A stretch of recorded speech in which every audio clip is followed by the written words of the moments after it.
kind of see how this works. So we added another camera and using some other software to do this, so apologize for any technical issues. We're going to be trimming this pot here today, and using the Giffen group, which I like very much. More for production potters are going to be doing a bunch of like cups or a bunch of pieces, so you can center this really easily, but I like it for these moon jars as well. As you can see, they have these 3 legs here, and you just tighten the Giffen grip to bring these legs in. I've already done that, so we're going to test to see if it's centered and make sure we're ready to trim. Okay, so I'm going to go ahead and spin the wheel, and I'm going to do the pin tool test where I barely graze the piece. Okay, and I want to make sure I can scratch evenly all along the top. Now, this is the Giffen grip is going to make it centered for the most part, so it makes it really easy. And we'll do some other demos in the future where I'm actually not using the grip, and that way I can move it around and you can see how we center this piece. Okay. But one thing to note is that we made this piece a couple of days ago. We'll know it's ready to trim when you can touch the bottom and the clay isn't wet. You don't get clay on your fingers, so there's no clay on my fingers there, but you can easily scratch the surface here with your fingers. Okay. So a couple of tools that we're going to be using are these 2 trimming tools. This is a large ribbon tool with a hair trimmer trimming piece here. This is a ribbon tool here. And basically these 2 tools more or less do the same thing. Just you have one larger area, or larger trimming tool for larger surface areas, and a smaller one for smaller surface areas. Okay. So what I'm going to come do is I'm going to take the larger tool, and I'm going to just pretty much prep my surfaces. I'm going to make sure it's nice and flat. There ain't any bumps on there that are going to give me problems later. And also get the sides as well. And so what we want to do here is we're going to, if you recall in the other video, we had to have the base relatively wide so it can support the pot. We're going to remove a lot of this. So there's going to be a lot of trimming in this video.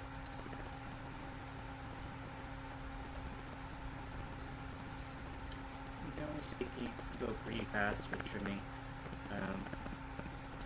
Everything's very sturdy and steady, so you're not going to be worried about changing the shape of your pot or changing your form or something like that.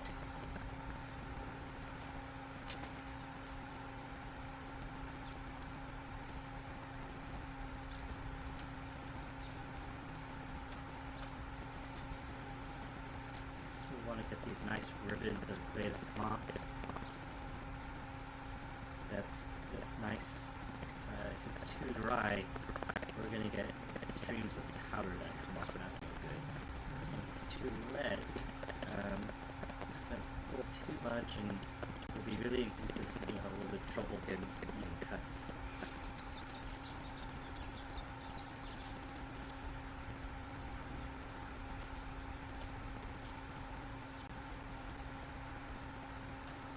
So what I'm doing here, I'm going to bring a lot of side that we left in there, and I'm going to bring the flip bottom part to be a little more narrow.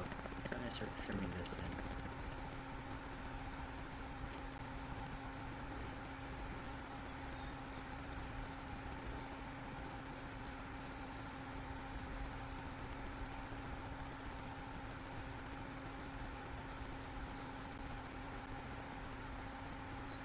I want to hold this tool really tightly.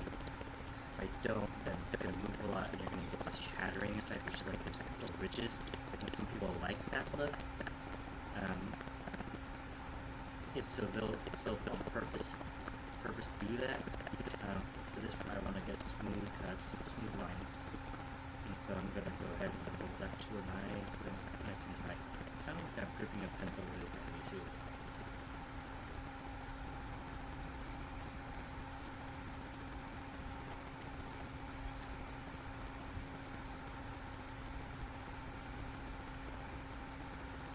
Now, if you recall, we wanted to have like a pinky width depth. Okay, so that's, I know more or less the base is this thick. Alright, this is important because we're going to be cutting on the top of the piece, and we don't want to punch holes into our pieces. We don't want these tubes or bottomless pieces. We really do want these to be vessels that we can put things into and glaze and make it look really nicely, or make it look really nice. So just be mindful of that. Okay. The reason I do that pinky width is so I have less chance of busting through the top, or busting through the bottom rather. And it's a system that I have that helps me make sure I trim enough clay and make sure I don't go through the bottom.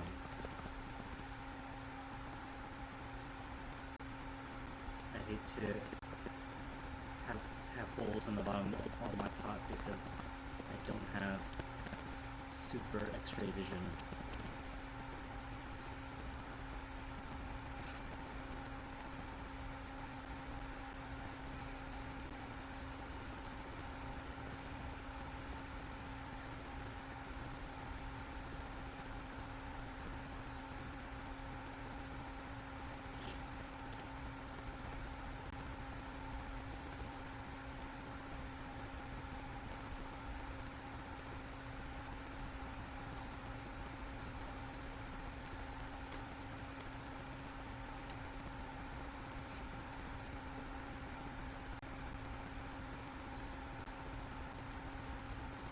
I need to work on having a schedule. I understand that if I have a schedule for when I'm streaming this, I'll have more viewers or whatnot, and I can help out more people. But I also see that a lot of people are watching this video when it's not live.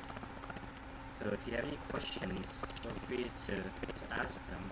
I'm happy to answer those questions for you guys.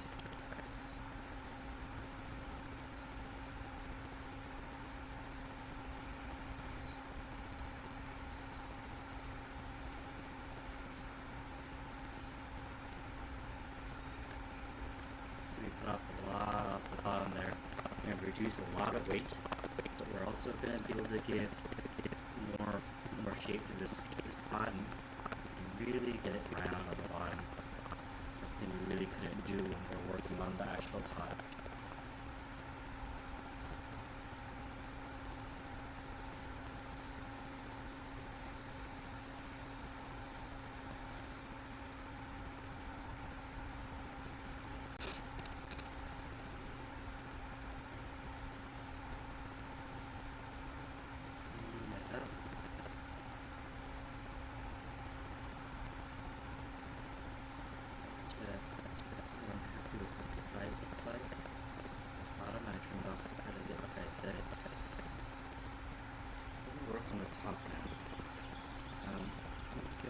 This is nice and level, so I'm going to run my tool on top. Sometimes when we cut the piece off the bat or the board that's sitting on, we cut it at a slight angle, so we want to really make sure it's level so we don't have a pot that's sitting crooked.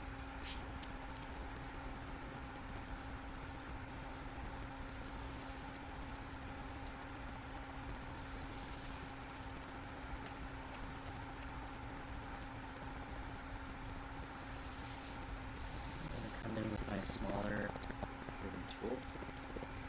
The first thing I'm going to do is I'm going to use that edge right here.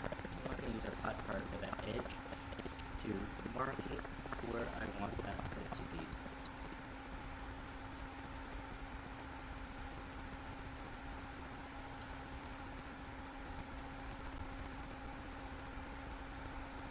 So you see this ring? I'm going to be removing all this clay in here, and that's going to be the foot that sits on. Traditionally speaking, the reason we do this is to reduce the weight of the piece. Also because traditionally, powder is a functional craft, and so we would have less surface area coming in contact with the table that could possibly scratch it. Mainly I think it's for weight reduction. So I'm going to come in with that corner again. I'm going to find that spot here in the middle. And you'll see if you're not in the middle, you'll kind of move around, but you can lightly get yourself to the center. And once you get to the center and you don't see your tool moving too much, you can use a little pressure and start cutting your way out. I'm going to make a spiral cut out to this frame. Okay. We're going to do a second pass, or a follow-up pass, but flat this time. Now we're not using that corner. We're going to go flat and remove this excess clay.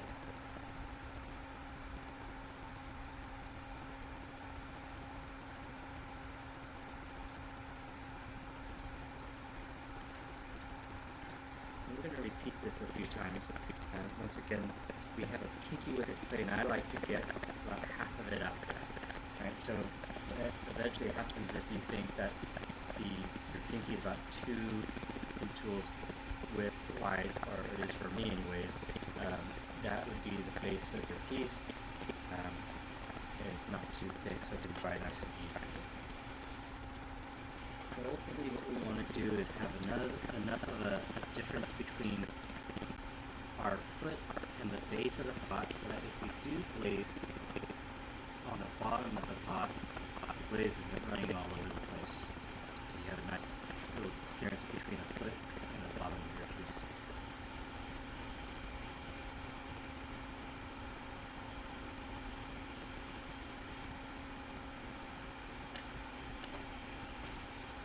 I'm going to do this a few times. Just want to make sure. Again, reducing that clay.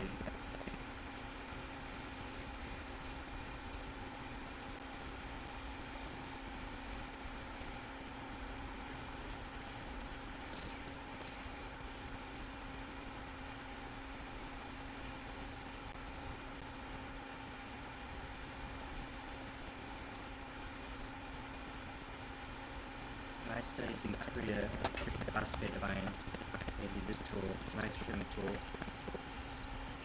Basically it's a bent piece of metal that's been sharpened, and I like it because you can resharpen it very easily. These tools are a little bit harder to sharpen. Usually they just get pretty dull and you end up being a new one, but this one I can take to the grinding stone and sharpen over and over again. But it's also very sharp as a result, and it's very flat. I can come in and just really clean up the bottom.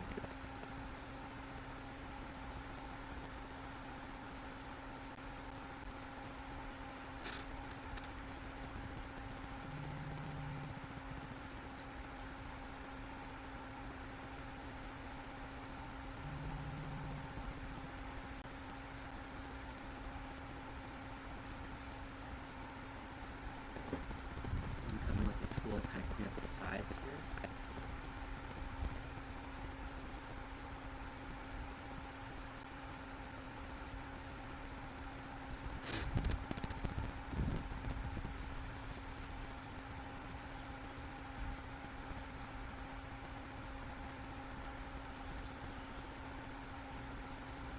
So I'm going to trim out the bottom of the foot, nice and righteous, nice and even.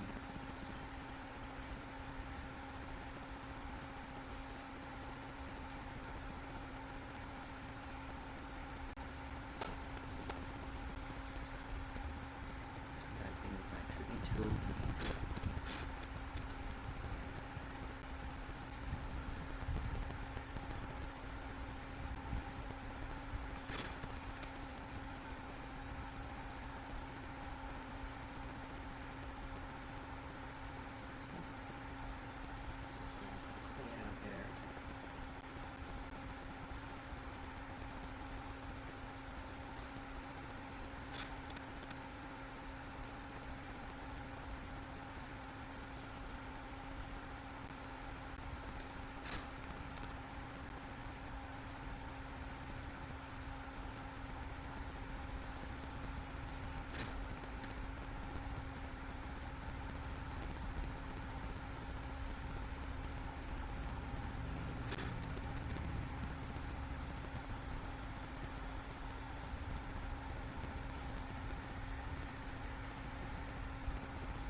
Some fun with the foot. You saw what kind of angled foot I wrapped my tool around out the bottom. Softer look. Also, turn in a little bit here.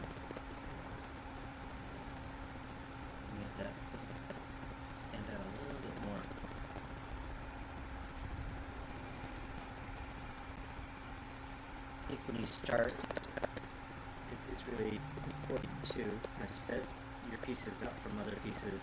And not only be difficult, because when you go back to your studio and you look for you try to find your piece that came out of this color, they all look the same.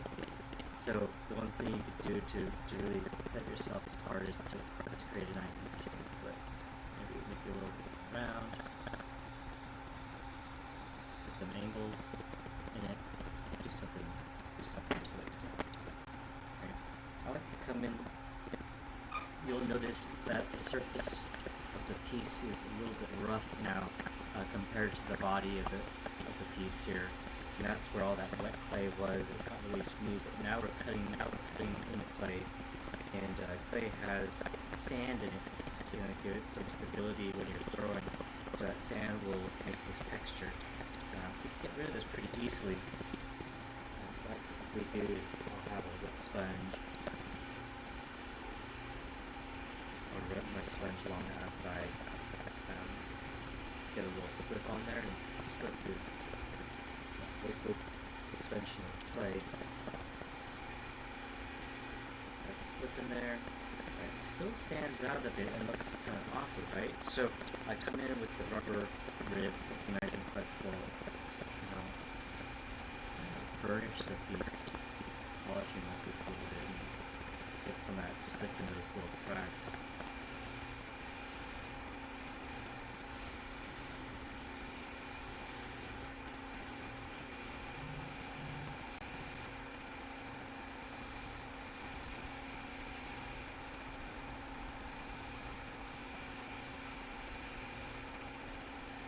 See when I'm done here, we're good to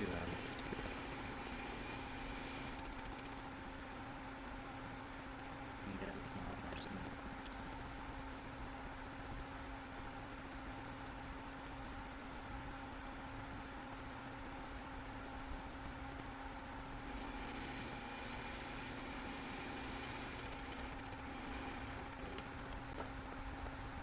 Let's use a metal rib for this or some other flexible ribs.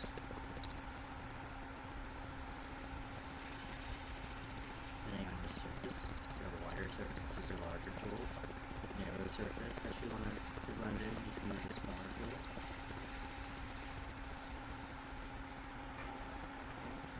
And you can see that the surface is a lot more homogeneous, a lot more blended in there.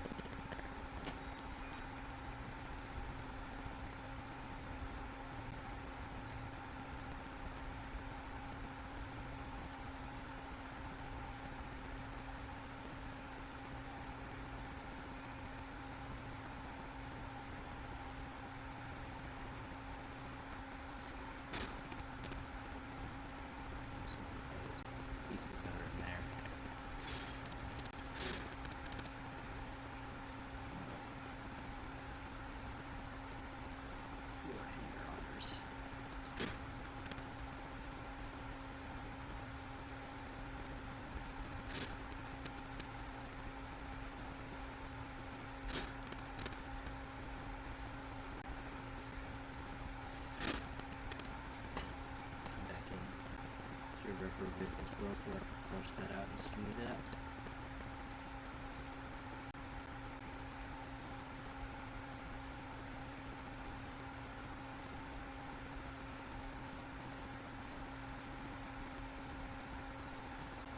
And pretty much burnish or smooth any surface that you want.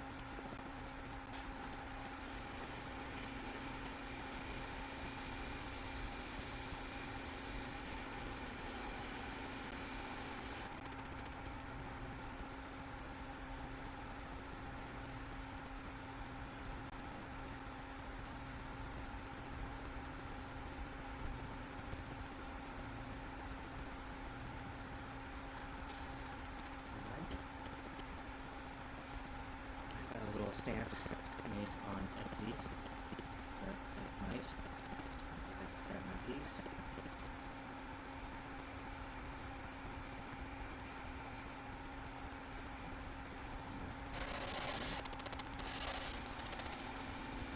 So nicely trim piece now. And the one thing I don't like is sometimes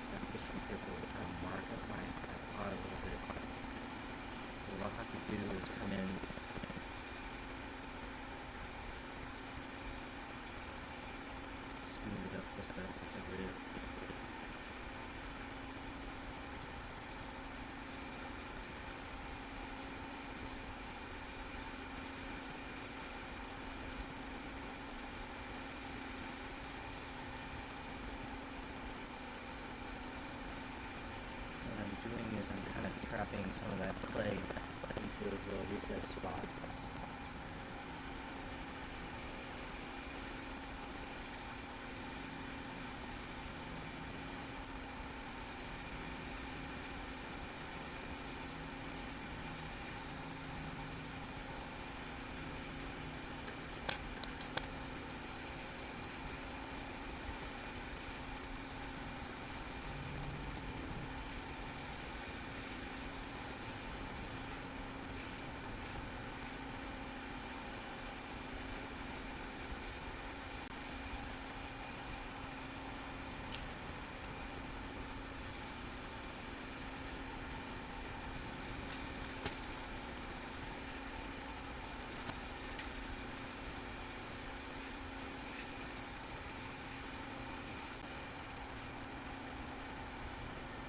What I'll do with some of the rougher spots is later come in when it's bone dry and wipe it down with a sponge that has a nylon stocking wrapped around it. The nylon's really soft, so it doesn't leave too many marks. Paintbrush gives it a nice finish. Do that when we're working on it first thing, but I find that it works with any type of clay. First thing is really soft and just has a tendency to get scratches really easily, so now it's not really helped out.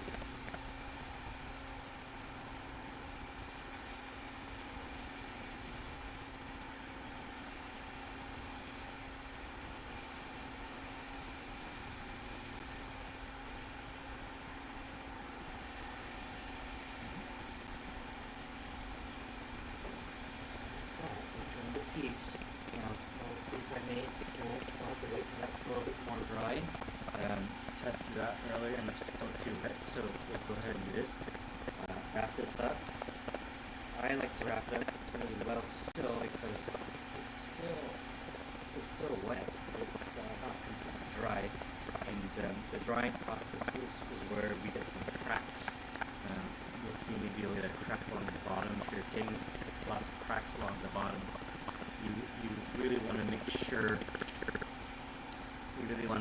that you're drying it really slow. That will make everything dry really uniformly and you won't be getting those cracks. So I will see you guys next time.